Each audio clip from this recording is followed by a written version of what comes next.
Kini, saatnya hari ini saya akan merangkum salah satu film yang dibintangi oleh Mamang Jason Statham berjudul The Beekeeper tahun 2024. Ini kan yang kalian tunggu-tunggu. Mungkin sebagian dari kalian sudah pernah menonton rangkumannya di tempat lain, tapi tetap genre adrenalin selalu memiliki vibes berbeda apabila dibahas oleh si cungur ini. Sehingga tanpa banyak bercincau-cincau di awal, langsung saja pasang handsfree, simetriskan busa serbahan, kencangkan celana dalam, selamat menonton dan... That's right, anjir.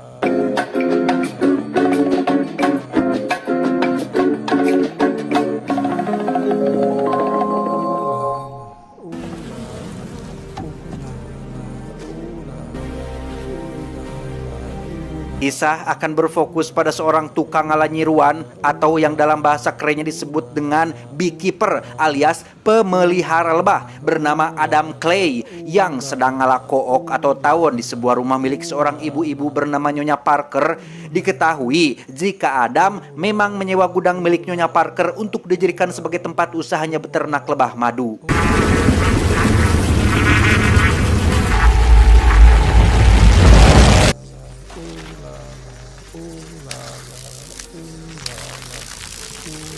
Ketika Adam sedang sibuk dengan pekerjaannya, kita akan melihat Nyonya Parker sedang sibuk dengan laptopnya sampai muncul peringatan yang menyatakan jika laptopnya terkena virus lengkap dengan nomor telepon yang bisa dihubungi, sehingga beliau yang gaptek pun dengan polosnya menghubungi nomor telepon tersebut berharap mendapatkan solusi atas permasalahan ini. Boss, got something? Yeah? I got one. Please. United Data Group, good afternoon. This is... Hello, I just got a message saying that there's a problem with my computer. Dan ya, sudah jelas ini adalah tindak kejahatan yang biasa disebut dengan istilah phishing yang bertujuan untuk mengambil data identitas pribadi milik korbannya, yang dalam hal ini adalah Nyonya Parker korbannya, di mana tersangka dalam kasus ini bukanlah perorangan melainkan sebuah perusahaan besar yang dikelola oleh seorang manajer bernama Garnet yang bisa dengan begitu mudahnya mengelabui Nyonya Parker dan berhasil menggasak seluruh uang tabungan di dalam akun rekeningnya. Friend.net.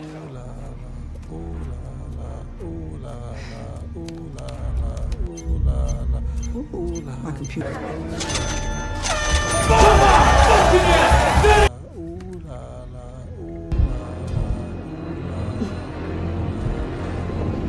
Kembali ke Adam yang sedang mempacking madu-madu hasil ternaknya, ia mengambil satu botol madu dan berniat untuk memberikannya kepada Nyonya Parker. Yang setibanya Adam di sana, tiba-tiba Don't move.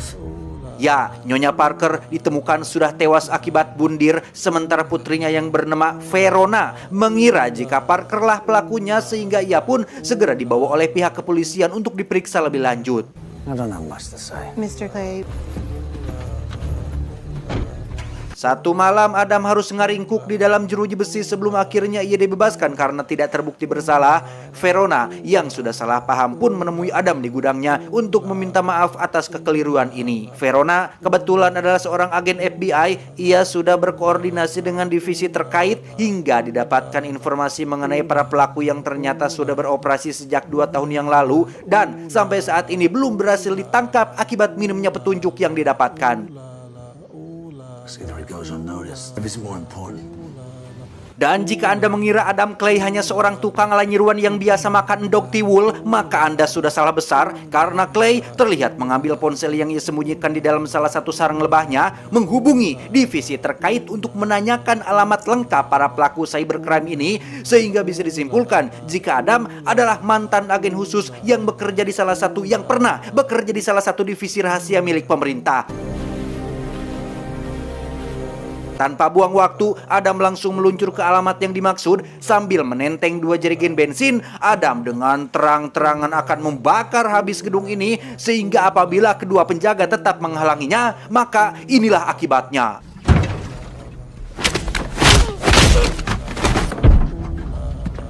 Setibanya di dalam, Adam langsung menyuruh semua karyawan untuk keluar, tapi mereka malah mentertawakannya sehingga Adam terpaksa harus menunjukkan keseriusannya dengan menghajar satu karyawan dan menyiram semua komputer dengan bensin yang dibawanya.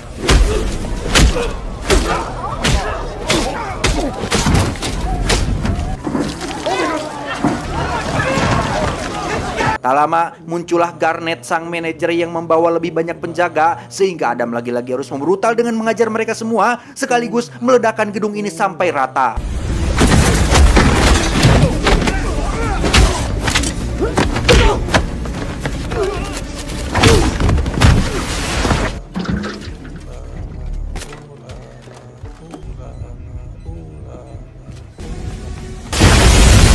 Melihat gedungnya hancur, Garnet pun langsung menghubungi atasannya yang ternyata masih sangat muda.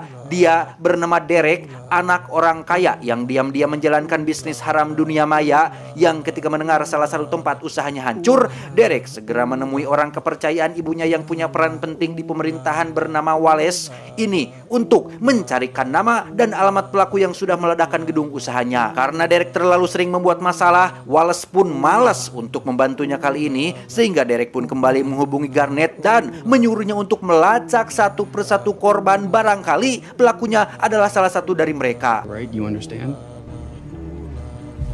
Tanpa buang waktu, Garnet pun membawa serta 3 preman sewaan untuk melacak satu persatu alamat rumah korbannya, di mana Garnet yang sempat bertemu Adam secara langsung pun langsung sadar jika pemelihara lebah yang dilihatnya saat itu adalah orang yang mereka cari. Sebelum menyusul Adam ke gudang, Garnet pun menyuruh 3 anak buahnya untuk menembak sarang lebah milik Adam, dan disinilah letak kesalahan paling fatal yang dilakukan oleh Garnet, karena mungkin Adam masih bisa memaafkannya apabila Garnet tidak menghancurkan satu-satunya pekerjaan yang Adam miliki. Setibanya di gudang, mereka lagi-lagi bertindak bodoh dengan menghancurkan semua botol madu yang ada, sehingga ketika Adam menyadari hal itu, maka siap-siap mereka semua akan menanggung akibatnya.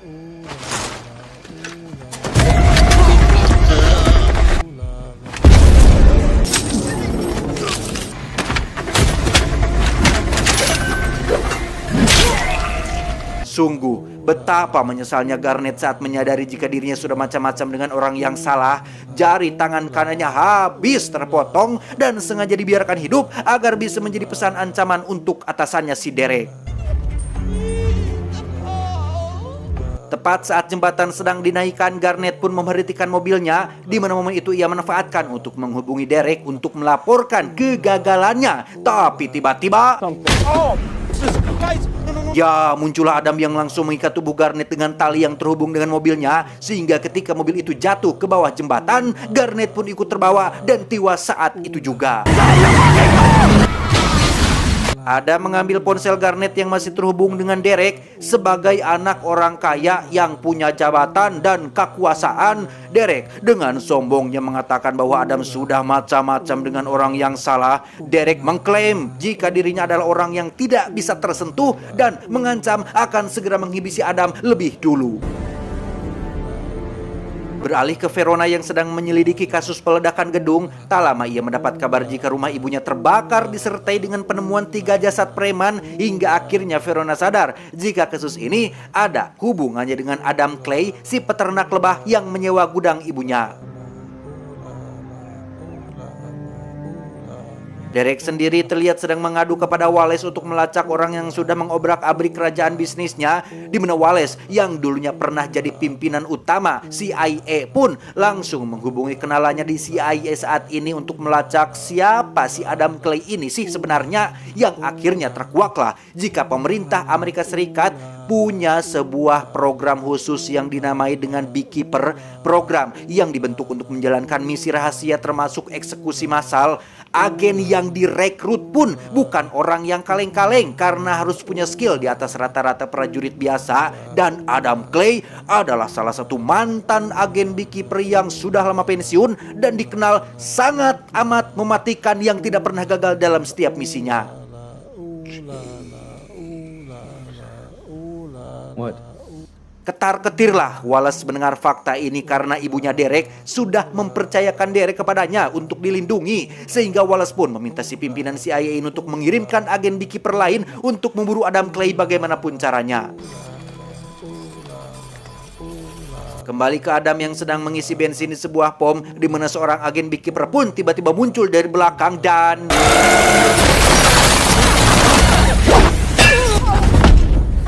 You've been a busy bee. You're supposed to be retired. Ya, Adam berhasil menumbangkan si agen brutal ini, di mana Adam juga memotong salah satu jarinya untuk ia gunakan sebagai fingerprint agar bisa membuka pintu tempat tinggal rahasianya. Pemimpin CIA pun langsung melaporkan kegagalan ini kepada Wallace. Divisi Beekeeper nampaknya angkat tangan untuk memburu Adam. Mereka memilih untuk tidak ikut campur, sehingga kini Wallace sendirian dan harus melindungi si Derek tanpa bantuan dari siapapun. Maka dari itu, Wallace pun langsung mengumpulkan para agen CIA terbaik yang pernah bekerja untuknya dulu. Mereka adalah yang terbaik dari yang terbaik di bidangnya, sehingga Wallace menaruh harapan besar kepada mereka semua untuk bisa melindungi Derek, atau bahkan jika bisa, habisi Adam jika ada kesempatan. Kembali ke Adam yang sudah sampai di kediaman milik si agen Beekeeper yang tadi sudah dihabisinya. Menggunakan potongan jarinya, Adam berhasil masuk ke dalam dan mulai mengumpulkan informasi terkait lokasi cabang perusahaan Derek yang lain. Verona sendiri terlihat sedang berada di markas pusat FBI. Ia menduga jika target Adam selanjutnya adalah gedung perusahaan yang sama seperti yang sudah Adam ledakan sebelumnya, sehingga pimpinan FBI pun akan mengerahkan beberapa pasukan khusus untuk melindungi gedung tersebut. Saat pasukan FBI akan masuk, itulah mereka dijegat oleh pasukan CIA yang sudah lebih dulu berada di sana, yang tentunya ini adalah atas perintah dari Wallace. FBI diminta untuk keluar saja, jaga di luar saja, dan serahkan urusan di dalam kepada CIA. Di dalam sendiri kita akan melihat seorang manajer sedang memberi arahan kepada karyawannya sebelum akhirnya CIA masuk dan menyuruh mereka untuk pulang demi keselamatan mereka sendiri. Namun si manajer malah menyuruh ketua CIA ini untuk bicara langsung kepada Derek, yang entah anak siapa sebenarnya si Derek ini. Tapi ketua CIA benar-benar tidak berdaya saat Derek menyuruhnya untuk jangan mengusik karyawannya, cukup lindungi saja tapi jangan ganggu bisnisnya. Set up a perimeter outside. Let's go. Beralih keluar gedung tepat saat pasukan CIA sedang membagi tugas satu sama lain, di mana saat tokoh utama di film lain merancang rencana yang rumit dan sembunyi-sembunyi, Adam justru mendobrak stereotip yang ada dengan terang-terangan ikut nimbrung dan menghajar mereka semua sekaligus.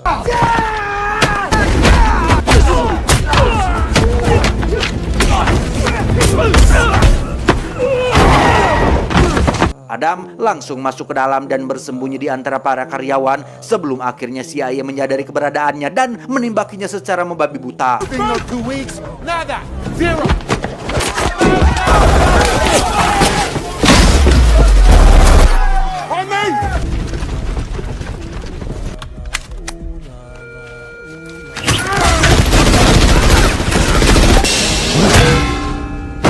Dengan kecerdasannya, Adam pun bersembunyi tepat di atas lift. Ia sengaja memancing pasukan CIA masuk ke sana dan...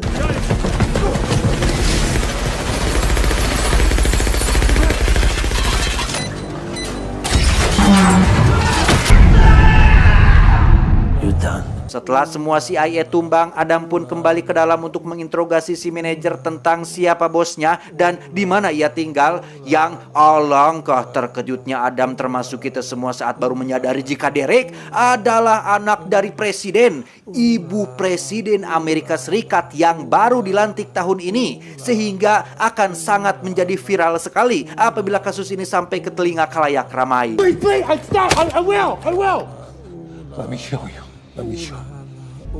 Yes, Derek, what do you want? Hey, Mom. No, nothing. I was just, thinking about you. I miss you. Madam President, Funmi Lawal, Hello, good to meet you. Sola Oyamade. Karena Verona dan pasukan FBI masuk, Adam pun segera pergi meninggalkan lokasi tersebut, di mana Verona juga sama-sama terkejut saat melihat foto Derek ada di laptop si manajer dan mengetahui jika Dereklah pemilik dari perusahaan abal-abal ini.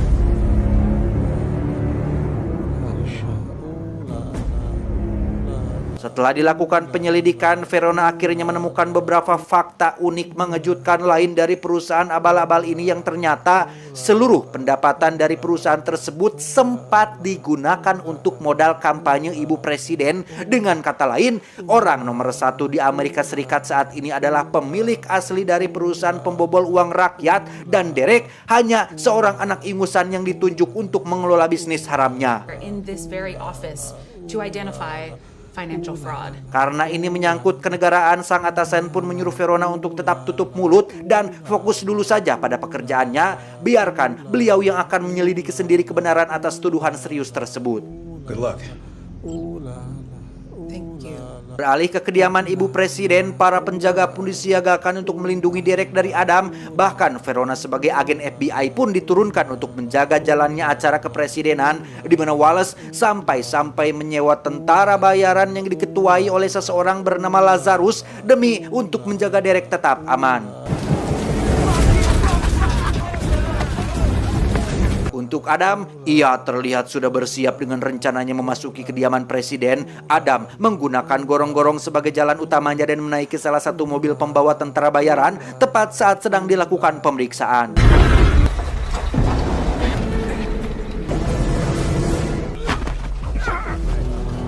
Dan ya, Adam menyamar menjadi salah satu penjaga dan berhasil memasuki kediaman presiden. Lantas, ia pun mengganti pakaiannya dan menyamar kembali menjadi salah satu tamu di acara tersebut. Derek sendiri terlihat sedang bersama ibunya, yaitu ibu presiden yang tengah didatangi oleh atasannya Verona terkait tuduhan dana kampanye yang berasal dari bisnis haram anaknya. Ternyata ibu presiden sendiri pun tidak tahu menau tentang bisnis haram yang dijalankan oleh anaknya. Iya, si Derek, si cungur Derek ini diam-diam menjalankan bisnis tersebut tanpa sepengetahuan sang ibu, sehingga makin runyamlah masalah ini. Terlebih lagi atasan Verona ada di sana mendengarkan setiap ucapan yang keluar dari mulut keduanya, sehingga dengan sangat nekat Derek pun mengambil sebuah pistol dan menembak atasan Verona hingga tewas saat itu juga. Kembali ke Adam yang terlihat berbaur dengan para tamu. Ia dengan sengaja menunjukkan dirinya di depan si Verona, sehingga semua penjaga termasuk tentara bayaran pun dikerahkan keluar untuk melumpuhkan si Adam ini. Place your fingers behind your head. Bukan Adam Clay namanya jika menyerah begitu saja. Tanpa semua orang sadari, di tangannya terdapat remote kecil yang merupakan pemicu dari bom yang sebelumnya ia tempatkan di salah satu mobil. Sehingga ketika waktunya sudah tepat, Adam pun langsung menekan tombol tersebut dan...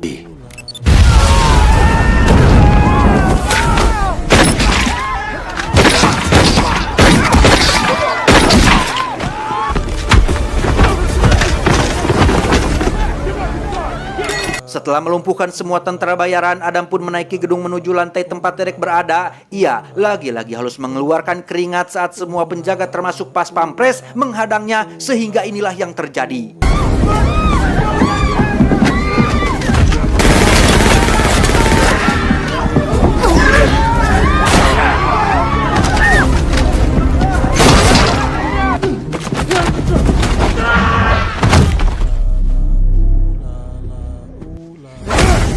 Tak disangka, Lazarus sang ketua tentara bayaran ternyata masih hidup dan mengajak Adam untuk melakukan duel. Yang sungguh betapa keras kepalanya si Lazarus ini saat ia terlalu kepedean sanggup mengalahkan mamang-mamang yang tidak pernah kalah gelut dalam setiap film ini.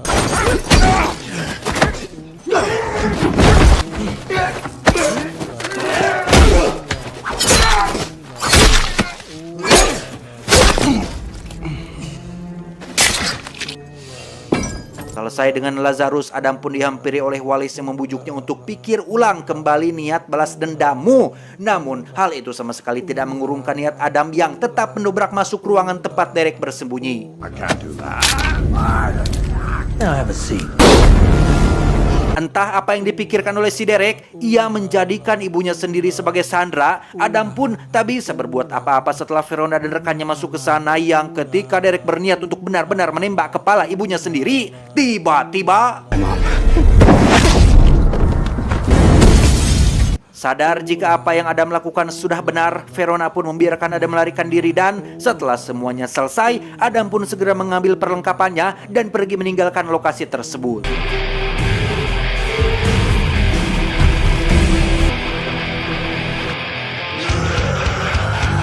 Tamat.